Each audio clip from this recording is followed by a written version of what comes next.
હું તો અજર અમર આત્મા છું. મને શસ્ત્ર છેદી શકતા નથી, પાણી પલાળી શકતું નથી, અગ્નિ બાળી શકતો નથી, પવન સૂકવી શકતો નથી. એવો આત્મભાવમાં રહેવાનું માં.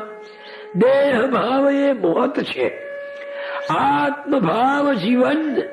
માટે આત્મભાવમાં રહે તું મહાત્મગલ. અજર અમર અવિનાશી છે. આત્મા સદા નિસંગ, નિર્મમ નિર્લેપી સદા, ચઢે ન દૂજો રંગ. એને જન્મ નથી અને મૃત્યુ નથી. એ તો નિરાકાર અને નિશ્ચેષ છે. એવો એ આત્મા છે માં. માટે શુક્રવા શોક કરે છે. જીર્ણ વસ્ત્રને જેમ ત્યજી, નૂતન પહેરે જન્મ. જીર્ણ દેહ તેમ છોડીને ધરે આત્મનૂતન. જે માણસ જૂના કપડા છોડી દે અને નવા કપડા પહેરે, તેમ જૂનું શરીર છોડી દે અને નવું શરીરમાં પાછો એ દાખલ થાય. નારણ કેરો આત્મા, છોડી જીર્ણ શરીર, નૂતન તન ધારણ કરે, એમાં શેરી પીર. માં, કેવું એનું શરીર સડી ગયું હતું, કેવું જૂનું થઈ ગયું હતું. તે જૂનું શરીર છોડીને એને નવું ધારણ કર્યું. એમાં શોક શેનો કરવાનો? માટે માં તું શોક છોડી દે. હું અને મારું એ બધા દુઃખનું મૂળ છે માં. માટે ચિંતાની પરંપરા એ જ છે.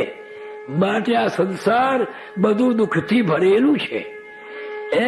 ગમે એવા ભાવતા ભોજન જમીએ, પણ ફરી પાછી ભૂખની ભૂખ છે. તેમાં સંસારમાં થોડી વાર સુખ આવે અને પછી ભૂખ આવે છે. માટે માં, ભજન સિવાય બીજે ક્યાંય સુખ નથી. આ સંસારના ક્ષણિક સુખો આપણને થોડી વાર હસાવે છે અને થોડી વાર રડાવે છે. જો માં, નાનકડા નારાયણે બાલ ક્રીડાઓ કરીને, કાલું કાલું બોલીને, તારી સાથે રહીને તને કેટલો બધી હસાવી, તને કેટલો બધો આનંદ આપ્યો. અને આજે એ જ નારાયણ ડૂબાડી શોકાબ્દીમાં ચાલ્યો ગયો સ્વજન. માં, તને શોકના સાગરમાં ડૂબાડીને એ પાછો સ્વધામ ચાલ્યો ગયો. સ્નેહ જે આપે શોક દે, સાચો કેમ કહેવાય?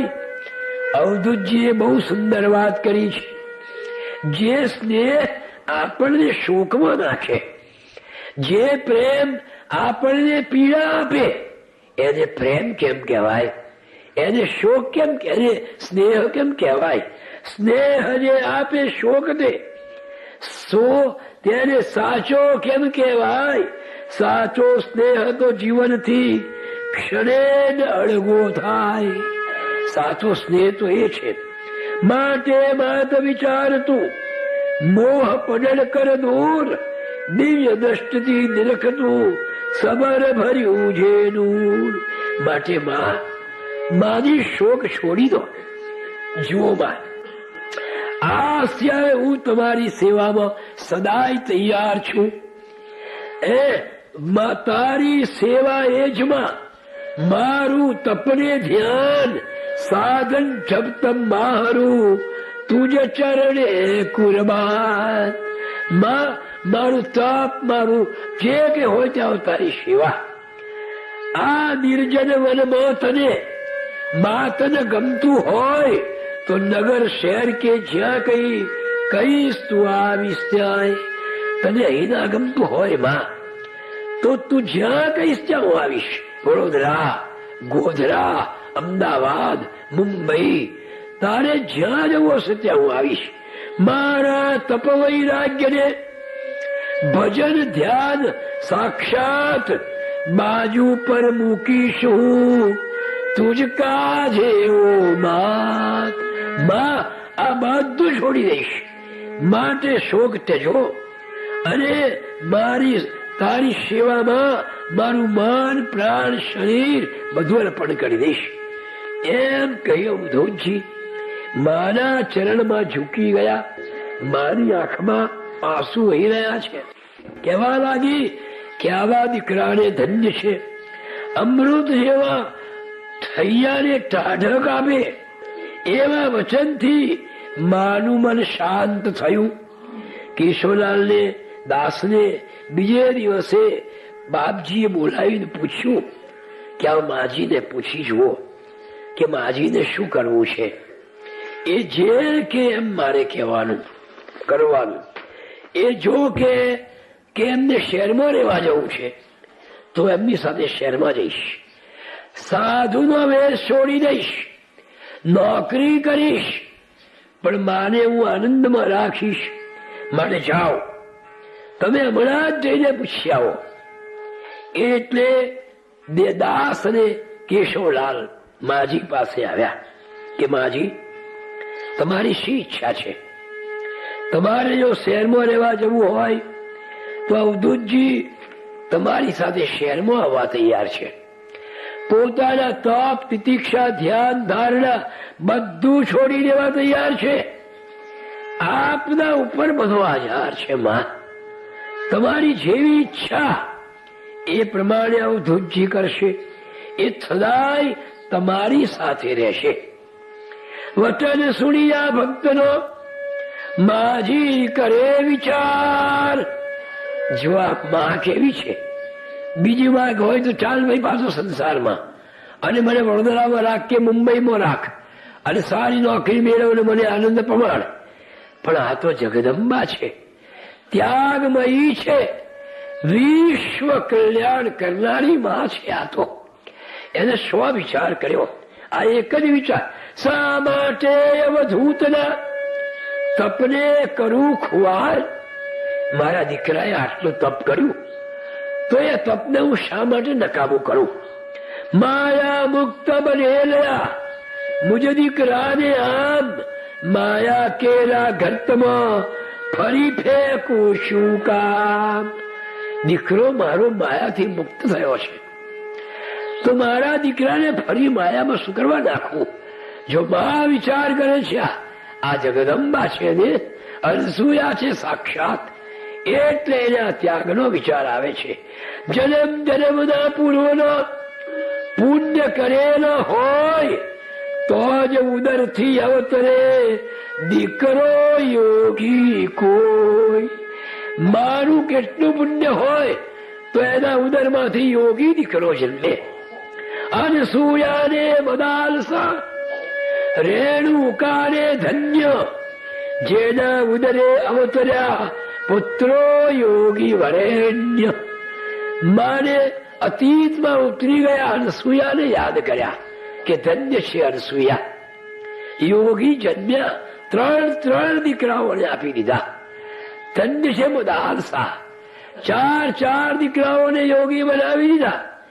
એ ધન્ય છે રેણુકા કે પરશુરામ જેવા દીકરાને યોગી બનાવી દીધો. નાના મારા લાલને માયા જાળા મોય મારે નથી ફસાવવો, હું તો રહીશ. આ માજીએ નિર્ણય કર્યો, હું પણ રેવા સ્નાનને જપ તપ નિત્ય કરીશ, યોગીની માતા બની જન્મ સફળ કરીશ. હું પણ અહીંયા જ રહીશ, રેવાનું સ્નાન કરીશ, જપ તપ કરીશ. મારે શું જોઈએ? 2 ટાઈમ થોડું ખાવાનું જોઈએ ને.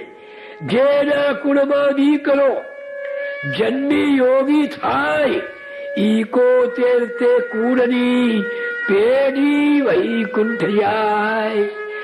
એ દીકરો 71 પેઢીને તાળી દે. માટે હું તો અહીં રહીશ. દાસને કહ્યું માજીએ, કેશવલાલ શેઠને કહ્યું, માટે હું તો અહીં રહી કરીશ ધન્ય જીવન. એમ વિચારી માં પછી બોલ્યા ધીમે વચન. માએ આટલો વિચાર કર્યો કે મારા દીકરાને શું કરવા માયાના ગર્તમાં નાખું. સુરોદાસ, મેં તો લીધો મક્કમ નિર્ણય કે રેહું નારેશ્વરે પડતા સુધિયા દે.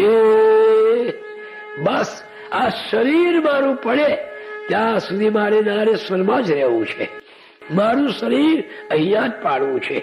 સુણી વચન માજી તણો હરખ્યા ભક્ત પાર, ધન્ય ધન્ય મુખથી કહે વહે નયન જલધાર. પેલા ભજને વહેલા વહેલા આવ્યા બાપજી પાસે, માથું નમાવીને દાસ કાકા બોલ્યા, પ્રભુ માજીએ તો કર્યો છે મક્કમ નિર્ધાર, રેવું અંત સુધી હવે નારેશ્વર બોલ્યા. કે બાપજી, માજીએ તો નારેશ્વરમાં રહેવાનો નિર્ણય કર્યો છે.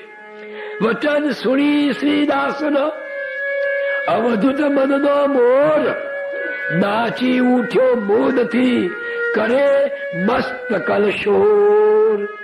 અવધૂત મનમોર નાચી ઉઠ્યો. ધન્ય ધન્ય માજી તને, શું બોલવું તુજે પ્રેમ માં, તારા પ્રેમને હું કેવી રીતે બોલવું?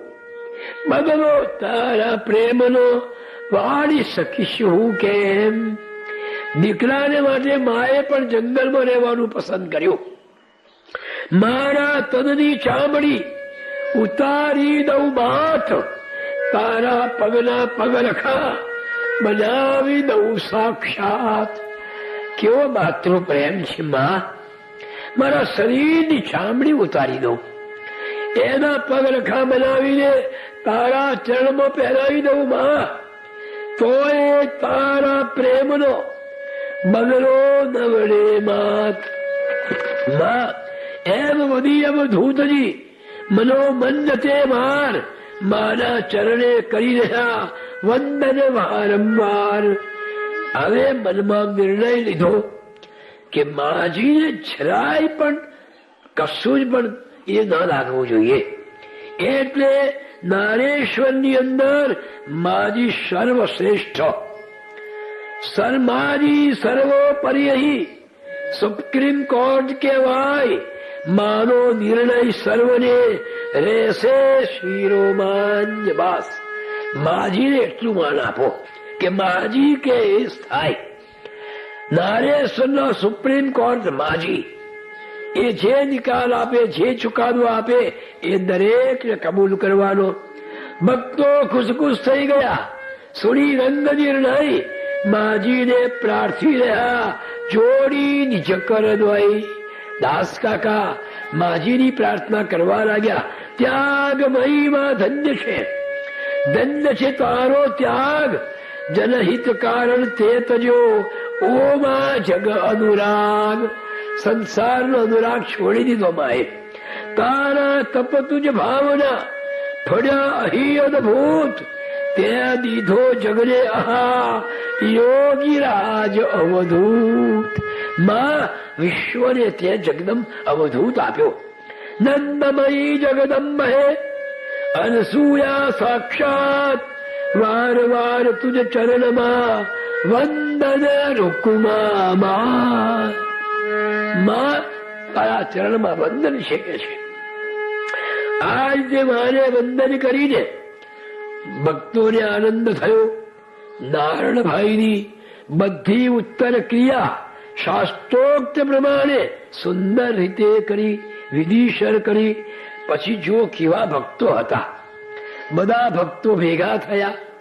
હવે માજી નારેશ્વરમાં રહેવા આવ્યા છે. માજીને જંગલ ન લાગે, માજીને દુઃખ ન થાય, માજીને અણગમો ન લાગે, એટલે બધા ભક્તોએ નિર્ણય કર્યો કે દરેક જણે પોતાની પત્નીની સાથે પોતાના ખર્ચે 1 મહિનો નારેશ્વરમાં રહેવાનું. પેલો પુરુષ હોય બાપજીની સેવા કરે, અને જે પત્ની હોય એ માજીની સેવા કરે. એમ દરેકે વારા બોધ્યા. બધા આનંદથી સ્વીકારી લીધો. વારા ફરતી બધા ભક્તો પોતાની પત્નીઓને લઈને આવે. 1 મહિનો પોતાના ખર્ચે નારેશ્વરમાં રહે. પત્ની માજીની સેવા કરે અને પતિ બાપજીની સેવા કરે. સાયર લીલોડ ના વળી ભક્તો સગડા એમ નિત્ય નિત્ય આવી સ્થાનમાં કરે સેવા સપ્રેમ. આજુબાજુના ગામના ભક્તો આવવા લાગ્યા. લીપી ઘૂપીને વળી વાળી ઝૂડી આમ સ્વચ્છ રાખે સ્થાનને, સેવા કરે વિરામ. એ નર્મદાથી એ ઘડા ઘડા ભરીને પાણી લાવે, વૃક્ષોને સિંચે અને આવી રીતે નારેશ્વરમાં સેવા કરે. આજુબાજુની ગામડાની બહેનો ટોળે ટોળો ત્યાં આવે, માજીની પાસે બેસે, વિવિધ પ્રકારની પોતાના ઘરની ગામની બધી સુખ દુઃખની વાતો કરે કે જેથી માને આ નારાયણનો ઘર ઉજાય. એટલે બધી બહેનો આવે, ભોળી ગ્રામીણ ભણ્યા મહેનત કસદિર ધંબ. આ ગામડાની બિચારી ભોળી બાઈઓ અભણ છે પણ દંભ નથી એમનામાં. બધી વાત માજીને કરે કે માજી આજે રડાએ મને 2-4 લાકડીઓ મારી દીધી હવારમાં. અને માજીને આનંદ થાય, કેમ પીનારો તો માં તો મને મારી હવારમાં, કેમ ચા નથી મૂકી. આવી બધી વાતો ગામડાની સ્ત્રીઓ કરે અને માજીના અંતરને આનંદ આપે. માનો ઘર જવો છે ને નિતરે નરી નિર્દોષતા, નયન થકી અધંબ. બિચારાઓની આંખમાં નિર્દોષતા હોય, જે બન્યું હોય તે સાચું જ કહી દે. આજે તો માં એ રાજ્યની હાથે લડીને આવી છે, હું તો આવું બોલે. માજીને એક બાજુ હર્ક થાય, અને કેટલા ભોળા લોકો છે આ, એ માજીને આનંદ થાય. નિરાડંબરી આ સ્ત્રીઓ બિચારી ગામડાની જરાય આડંબર નથી. મારું કમાનો એમ શોક ટાળવા નિજ રીતે કરે પ્રયત્નો. તેમ માજીનો શોક જતો રે એટલે આ બાઈઓ કેવો આનંદ કરાવે છે. બોડી આ બેનો તળી સુણી હૃદયની વાત, પલ પર શોક ત્યજી અને મોદિત થતા કઈ માત. પેલી એવી વાત મૂકે કે માજીને હસવું આવી જાય. એક ગાળ એક રાજ્યો આજ તો મારી જોડે લડ્યો, આજે મેં એને આમ કર્યું, આવી ગમત કરે, માજીને આનંદ થાય. અવધૂતજીના સ્નેહીઓ પૂર્વાશ્રમના જે આવી ગયા નારેશ્વરે છોડી નિજ નિજ ઘેર. કેટલાક પૂર્વાશ્રમના સ્નેહીઓ હતા. ભાઈ જંગલમાં એકલા છે, આપણે ચાલો રહેવા જઈએ. રતનલાલ સરખેજથી ચુનીલાલ પડ્યા, લઈ પત્ની પરિવાર સો આવી ગયા સપ્રેમ. પોતાની પત્નીઓને લઈને આવ્યા કે માજીની આજુબાજુ એ બેસે, આનંદ કરાવે. અને પોત પોતાની રીતે માજીને પુત્રના વિયોગનું જે દુઃખ થયું છે એ દૂર કરવા પ્રયત્ન કરે. ગોધરાના પ્રાણ શંકર બાપજીના પરમ મિત્ર એ નારેશ્વરમાં પોતાનો પરિવાર લઈને આવી ગયા. જો કેવો ત્યાગ છે આ લોકોનો. પોતાના ખર્ચે નાનકડી તારા નામની દીકરી માજીને વાલી હતી, એટલે પેલી દીકરીને જોઈ માજીને થોડો આનંદ થાય. એ ગોધરામાં મુછરીને મોટી થયેલી ત્યારનો એમનો પ્રેમ હતો. એટલે એમને પૂર્વ પરિચિતો મળે એટલે શોક ઓછો થાય. એટલે ગોધરાવાસીઓ પણ ત્યાં આવીને માજીને શોક દૂર કરવા પ્રયત્ન કરે. પેલા પ્રાણ શંકરે તો લીલોળમાં ઘર રાખ્યું. પોતાના દીકરાઓના દાખલા ગોધરાની સ્કૂલમાંથી કઢાવી લીધા અને લીલોડની કે સાયરની સ્કૂલમાં કઢાવી દીધા. અહીંયા જ આવો છોકરા ભણાવો છે માટે છોકરાનું ભણતર ન બગડે રીતે, અને ત્યાં રહેવા લાગ્યા. પેલી નાનકડી દીકરી પણ માજીને આનંદ આપે. આવી રીતે બધા ભક્તો ભેગા થઈને કઈ પણ રીતે માનું દુઃખ હળવું થાય એ માટે પ્રયત્નો કરતા ત્યાં રહેવા લાગ્યા. બાપજીની પણ માજી પ્રત્યેની ભક્તિ કેવી કે પ્રાતઃ કાળમાં સૌથી પહેલા ઉઠીને બાપજી માજીના ચરણોમાં વંદન કરે. જો આ કેટલું અમલમાં મૂકવા જેવી વસ્તુ છે. અવધૂતજી જેવા સ્વયં બ્રહ્મ પણ માને જો આટલું મહત્વ આપતા હોય તો આપણે તો સામાન્ય માનવી છે. એવું એક પણ પગલું ન ભરીએ કે જેથી માનું હૃદય દુભાય. એવો એક પણ શબ્દ ન બોલીએ કે જેથી માનું અંતઃકરણ દુખાય. આવું નહીં કરીએ તો અવધૂતજી રાજી થશે. હા, માને કદી ભોગશો નહીં. એટલે પહેલા માજીના ચરણોમાં પ્રણામ કરે, માજીના વસ્ત્રો ધુએ. માજીની મોટી સાડી એ પોતે ધોતા હતા બાપજી. રાખી ચીવડિયા પાર સગડી પણ સળગાવી દે મા માટે કોઈ વાર. માને સગડી સળગાવી આપે. રેવાજીના ઘાટથી કાવડ ભરી ભરી નીર લાવે માજી કાજહા ધન્ય પુત્ર સુધી.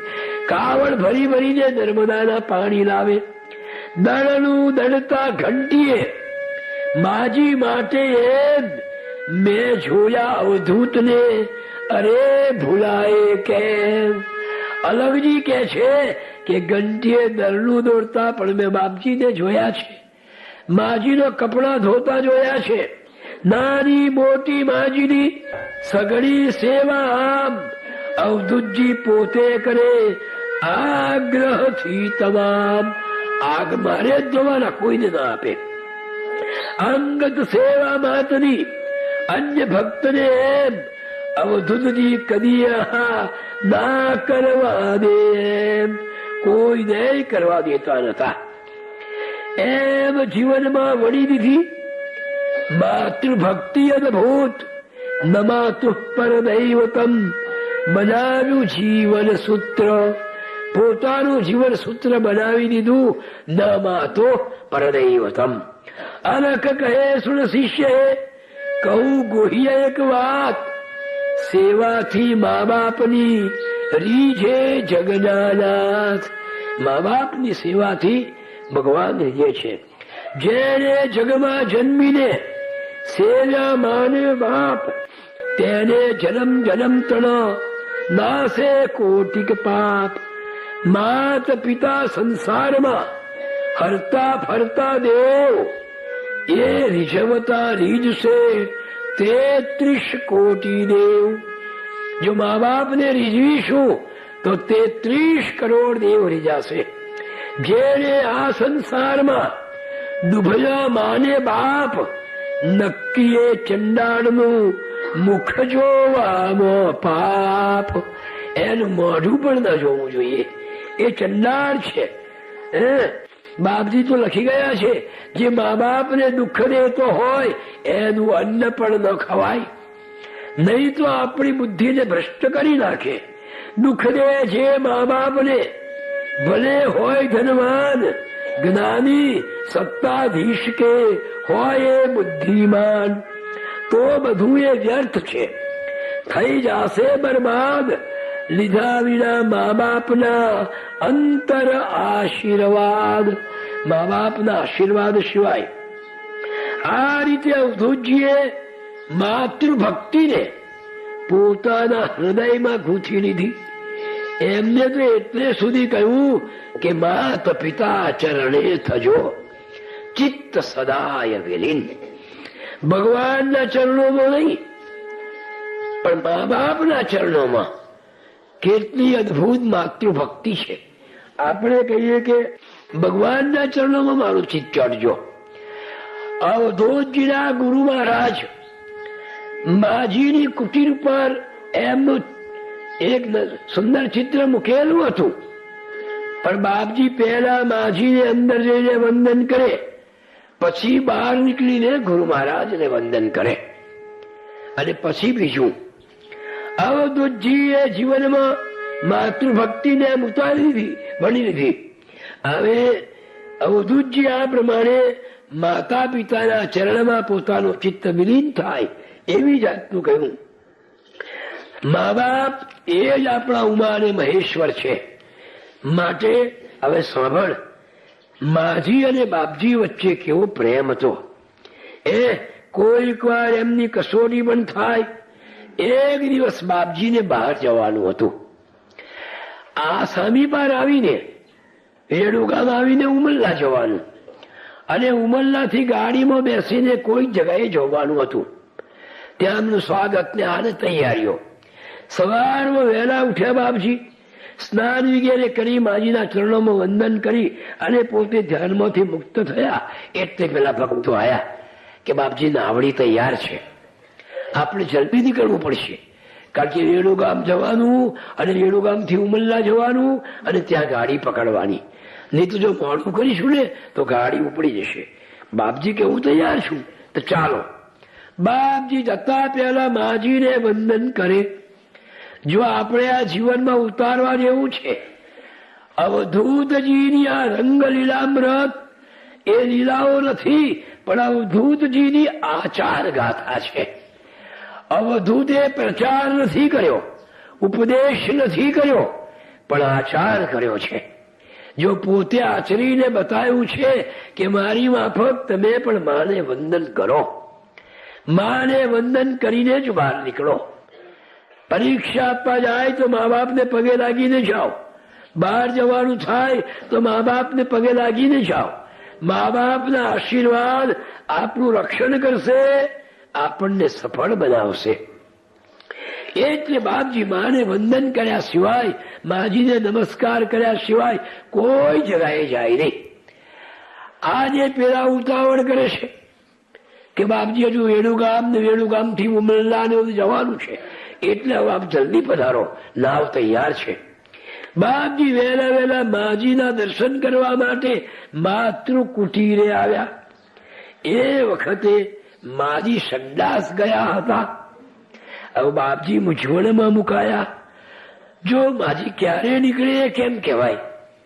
જો મોડું થાય અને પેલી ગાડી ઉમરલાની જતી રહે તો બીજે દાડે જ ગાડી મળે પાછી. 24 કલાક સુધી ઉપાધિ થાય. એટલે બાપજી કે શું કરીશું? ત્યાં જગજીવન માસ્તર બેસી રહેલા કે માસ્તર મારે ઉતાવળ છે, ગાડી જતી રહે તો ત્યાં એ લોકો કેટલા બધા ઉભામણમાં મુકાય. જે ગામમાં જવાના હોય એ ગામમાં હજારો માણસ ભેગું થયું હોય, ફૂલહાર લઈને સ્ટેશન પર સ્વાગત કરવા આવ્યા હોય, આ બધું શું થાય? બાપજી આ વિચાર કર્યો. એટલે માજીના ચરણમાં મારા વંદન કરજો અને માજીને કહેજો હું જાઉં છું, પણ જે સમય નક્કી છે નિયત એ સમયે પાછો આવી જઈશ. એમ કરીને માજી જે ગાદી પર બિરાજતા એ ગાદીને નમસ્કાર કરીને બાપજી ચાલી નીકળ્યા. આવીને ત્યાં ઘાટ જવા માટે નીકળી પડ્યા. આ બાજુ સંડાસથી માજી નીકળ્યો બહાર. એમ બાપજી ગયા છેડાની બહાર અને આ બાજુ માજી નીકળ્યા. માસ્તરે કહ્યું કે આ પ્રમાણે કહીને ગયા છે, ઉતાવળ હતી, ગાડી જતી રહે, એટલે પછી તમને વંદન કયા છે અને નિયત સમયે એ પાછા આવશે. એટલે નિયત સમય આવશે. એટલે માજી હતી, ઉતાવળ હતી ને એટલે માટે તમને મળ્યા વગર ઘાટ ઉપર ગયા છે. સુણી વચન માસ્તર તરા માજી થયા ગંભીર, મુખ પર છાયો વિષાદ ને બોલ્યા વચન સુણી. માજી આટલું બોલ્યા. એને એટલી બધી શું ઉતાવળ હતી? એક જરી વાર પણ રાહ ના જોઈ, બસ આટલું જ બોલ્યા. હતી શું એને એટલી બધી ઉતાવળ? આમ ક્ષણભર થોભી ના શક્યો મુજકા જે આઠામ. એક થોડી વાર ના ઉભો રહ્યો, એટલી બધી ઉતાવળ હતી. બસ આટલું બોલી તો માજી પાપાના દિનચર્યામાં લાગી ગયા, પાછા બધું ભૂલી ગયા. આ બાજુથી અવધૂતજી આવીને નાવમાં બેઠા. નાવનું લંગર ઉસકાયું. મધ્ય પ્રવાહમાં જ્યાં નર્મદાના નાવડી પહોંચી એટલે સણ છોડવા લાગ્યા. પેલા સણ છોડ્યો ને એવો પવન ફૂંકાયો, ચોગમ એવો વાયરો વાયો કે પેલા નાવ કાબુમાં જ ના રહે. માછી અથાગ પ્રયત્ન કરવા લાગ્યા. યત્નો સૌ નિષ્ફળ ગયા અને ખસે નાવ લગાર. થાકી બેઠા હોફતા નાવ ઉપર મલ્હાર. પેલા મલ્હાર થોપી ગયા. નાવડી ચાલે જ ના, એટલો બધો પવન. સમય ઘણો સરી ગયો. થયો મધ્યાહન કાળ. ત્યારે ફૂંકાતા વાયરા બંધ થયા તત્કાળ. પાણી શાંત થઈ ગયા, થયો આનંદય પાર. સન છોડવા સ્તંભ પર ચડી રહ્યા મલ્હાર. હવે વાંધો નહીં આવે, હવે જવાશે. બધા ભક્તો મૂંઝવણમાં પડ્યા કે હવે શું થાય. ગાડી તો જતી રહી ઉમલ્લાથી, હવે કેમ જવાય. દિવસમાં સવારમાં એક જ વખત ગાડી જાય. હવે પેલી પાર જઈને શું કરીશું, અને જઈને ક્યાં ઉમલ્લા કે ક્યાં રહેવું પડશે. એટલે માછીને અવધૂતજી આ માછીઓની મૂંઝવણ સમજ્યા એટલે હસતા હસતા બોલ્યા, ભાઈ